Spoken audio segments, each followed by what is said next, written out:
खोदा ससुराल निकला मायका। देख रहा है तू छोटे, आजकल हमारी कॉलोनी में सब अपनी अपनी प्रॉपर्टी बेच कर जा रहे हैं। अरे भैया बेच कर क्यों नहीं जाएंगे, करोड़ों रुपए दे रहे हैं बिल्डर एक एक मकान के। ये अब वो आर्यनगर नहीं रहा जहाँ हमारा बचपन बीता था। जब से म्यूनिसिपल कमीशन आई है ना हमारे शहर में, शहर की तो हवा ही बदल गई है। आपको पता है वो मेरा जो दोस्त था बिट्टू, उसने अपना वो पुराना खटारा सा मकान पूरे 2 करोड़ में बेचा है। क्या बात कर रहा है? वो मकान तो बहुत ही पुराना था, रहने लायक भी नहीं था। उसे तो पूरा गिराकर दोबारा बनाना पड़ेगा। कौन खरीदेगा उसे? अरे भैया और कौन खरीदेगा, बिल्डर ने खरीदा है। और वो कोई वहाँ पर मकान बनाकर थोड़ी ना रहेगा, अरे अपार्टमेंट बनाकर बेच देगा इसे। 2 करोड़ में खरीदा है और कम से कम 6 करोड़ कमाएगा इससे। सब बिजनेस है भैया।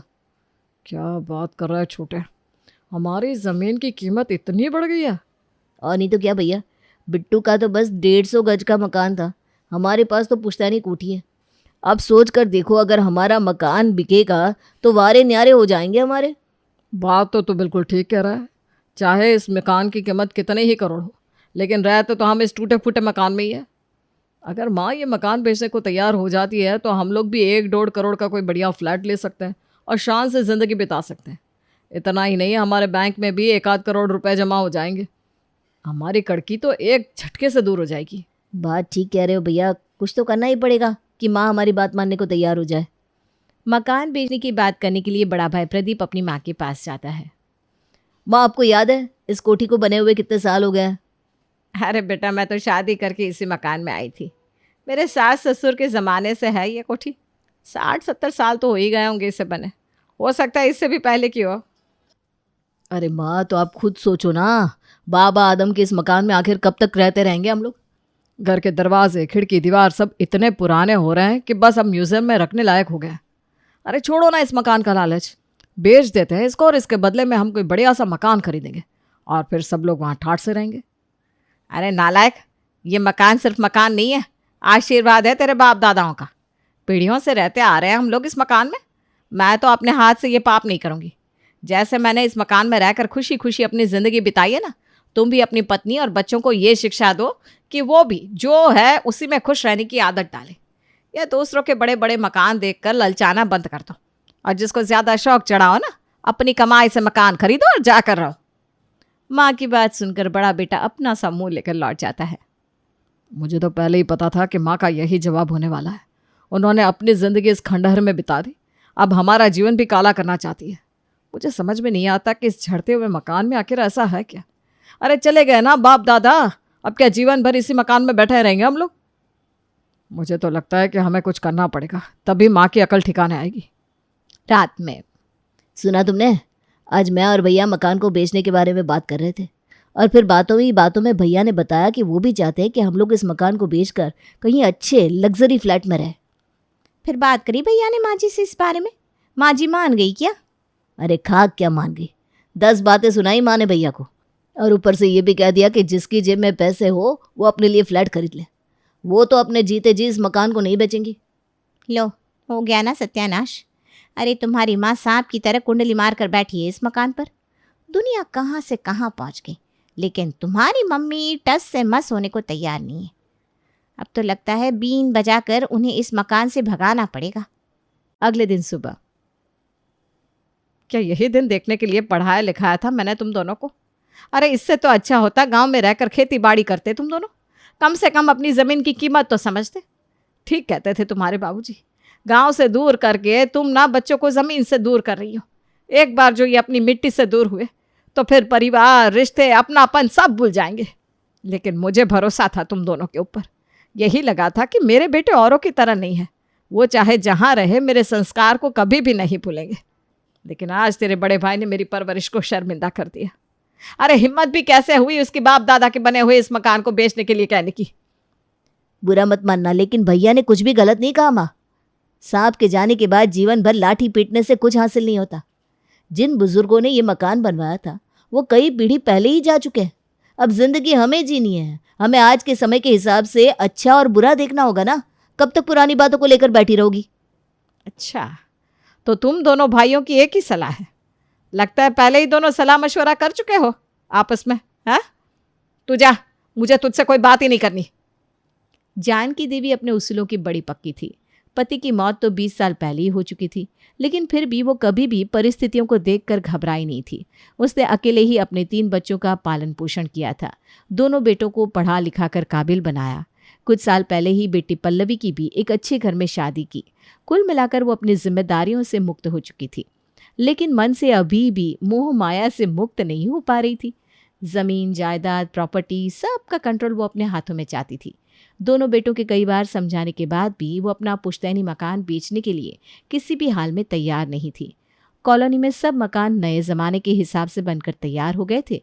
सिर्फ एक जानकी का ही मकान था जो इन चमचमाती इमारतों के बीच में एक खंडहर की तरह दिखाई देता था। लेकिन जानकी को इन सब बातों से कोई फर्क नहीं पड़ता था। एक दिन जानकी को रोज सुबह 4 बजे उठकर पूजा पाठ करने की आदत थी। उस रोज जब जानकी तुलसी में जल देने के लिए बाहर निकलती है तो देखती है कि घर के दरवाजे पर खून के छींटे पड़े हुए हैं और वहीं पास में जमीन पर एक भयानक आकृति भी बनी हुई है। ये सब देखकर उसका दिमाग घूम जाता है और वो चिल्लाते हुए घर के अंदर आती है।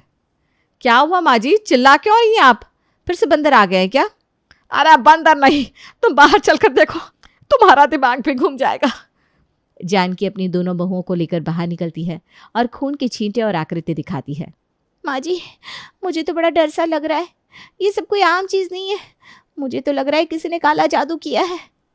अब ये गोरा और काला जादू क्या होता है मुझे कुछ समझ में नहीं आ रहा।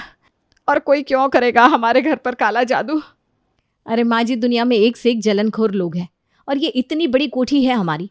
आपके 2 बेटे हैं और दोनों अच्छी नौकरी में। पूरा परिवार सुख से रह रहा है।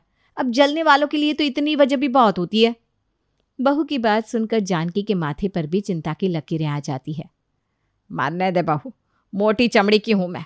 ऐसे ही किसी के किए काले जादू से कोई असर होने वाला नहीं है मुझ पर। लेकिन माँ जी, कुछ उल्टा सीधा हो गया तो? अरे मुझे कुछ नहीं होगा, तू इतना डरती क्यों है?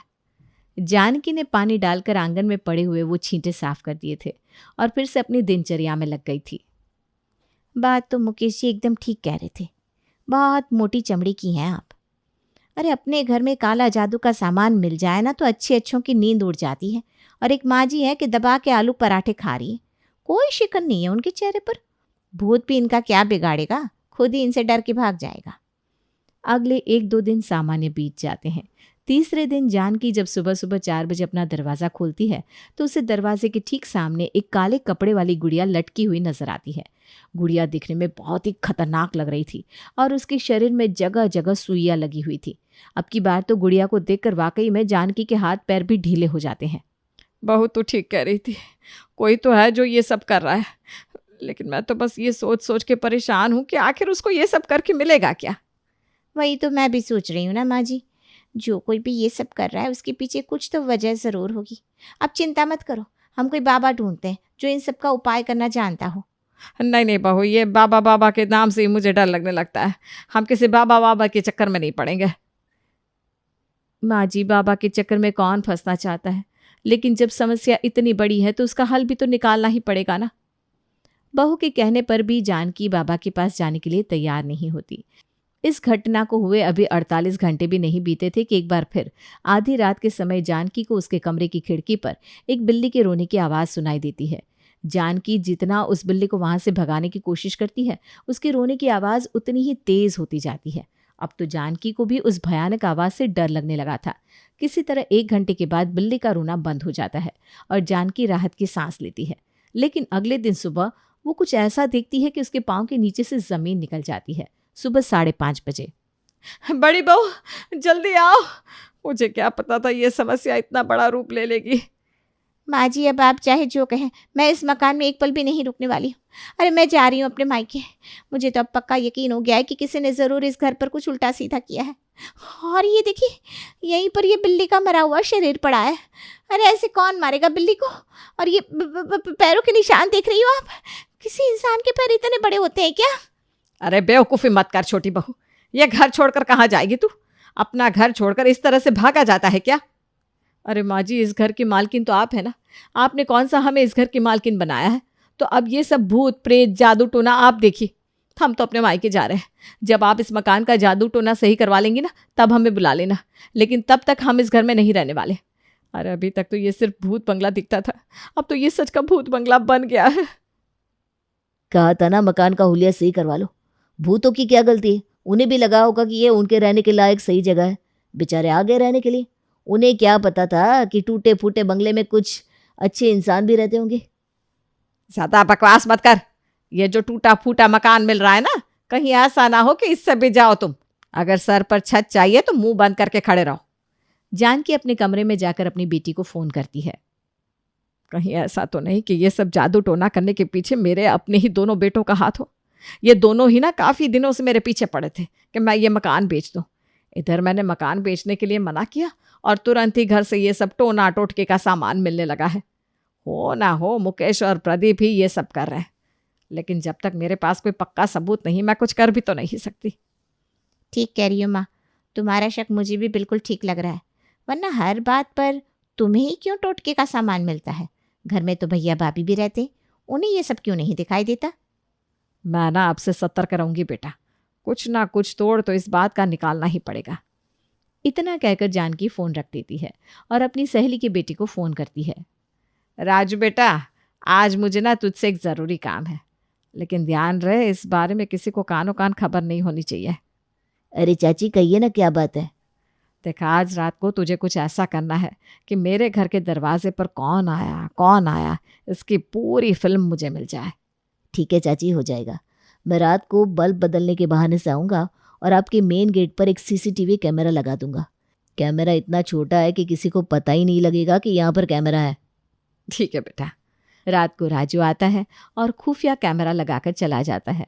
उस रात जानकी बड़ी सुकून की नींद सोती है, क्योंकि वो जानती थी कि आज वो इस काला जादू करने वाले को पकड़ ही लेगी। सुबह के समय राजू चुपचाप आता है और खुफिया कैमरा निकाल कर ले जाता है। दोपहर के समय चाची, अपने पूरे परिवार को इकट्ठा कर लो, मैं एक राज की बात बताने वाला हूँ। परिवार तो पूरा तेरे सामने ही खड़ा है राजू। अरे नहीं चाची, अभी आप गलती कर रही हो। पल्लवी दीदी को भी फ़ोन करके बुलाओ ना, और जीजा जी को भी, वो भी तो इस परिवार का हिस्सा है। अब इस घर में क्या हो रहा है क्या नहीं, इस बारे में उन्हें भी तो खबर होनी चाहिए। राजू की बात सुनकर जानकी अपनी बेटी और दामाद को भी बुला लेती है। सबके आने के बाद राजू कैमरे की रिकॉर्डिंग ऑन कर देता है। रिकॉर्डिंग देखकर दोनों बेटों के पसीने छूटने लगते हैं। क्या ये सब तुमने किया है? हम तो सपने में भी नहीं सोच सकते थे पल्लवी कि तुम ऐसा करोगी। और तो और जीजा जी भी तुम्हारे साथ है।